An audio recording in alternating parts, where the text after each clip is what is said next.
menutupi maksiat, karena apabila pelahir maksiat berani urang ngatakan dan diikut legop, artinya akan diikuti oleh orang lain bab pelahir maksiat.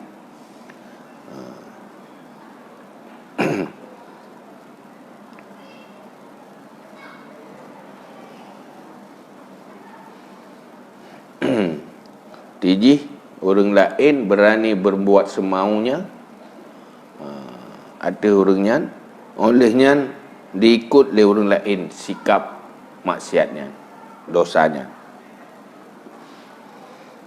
mempengaruhi orang lain, nak ikutan, nak pengikut, dia ada kesalahannya, menyot apalah, menyot apalahi, maka tutup, baik berhegop, bak pubut maksiat. Menyuhana tutup, pertama berani orang lain berbuat maksiat, sama sitanya mengajak orang lain untuk berbuat kesalahan apabila dah lahir nampak-nampakkan maksiat.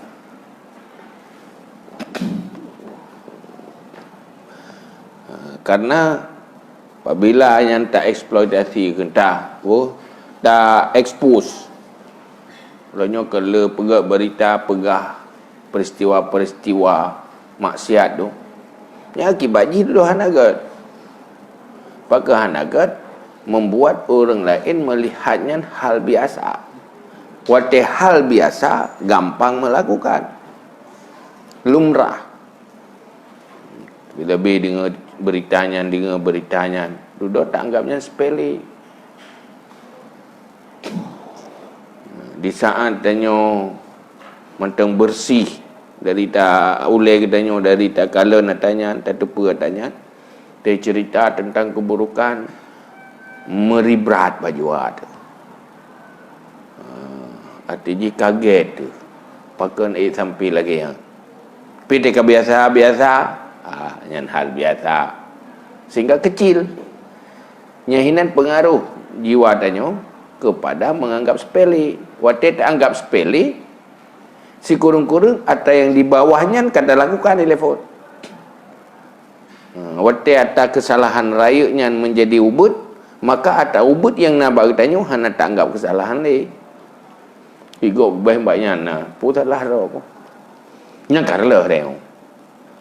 Yang ini kamu lerlah dah juga. Ini pun tanpa dah sadari.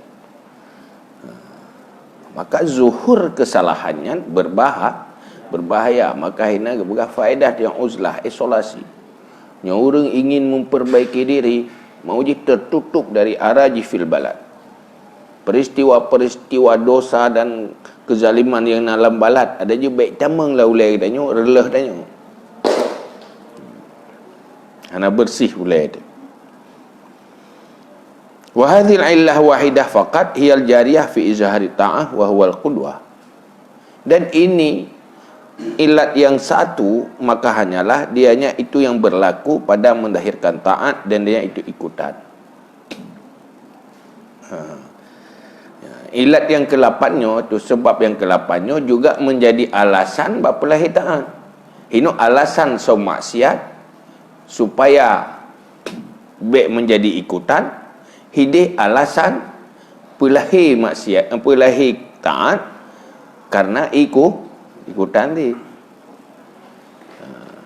Pekan dah so maksiat karena persoalan ikutan, diikut gom dia. Salah. Kepun dah pelahir maksiat, persoalan dia ikutan dia. Supaya diikut oleh orang lain. Wa yakhtassu dzalika bil aimah au bima yuqtada bih. Dan khususlah demikian pezahir taat itu dengan para imam atau dengan orang yang diikutkan dengannya. Atau masalah kedua, pelahir taat so maksiat, yang khusus ke orang-orang yang menjadi ikutan gop. Contoh gop.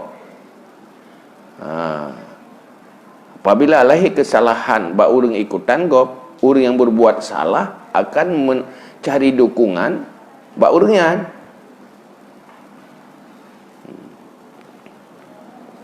Watika orang ikutannya naik pubut, terasa bahawa orang yang pubutnya merasa benar karena na dukung yang pergi ada kena pemutui roh ke minta alasannya. Okey, kumpulan je. Ni alasan tu pemutui roh.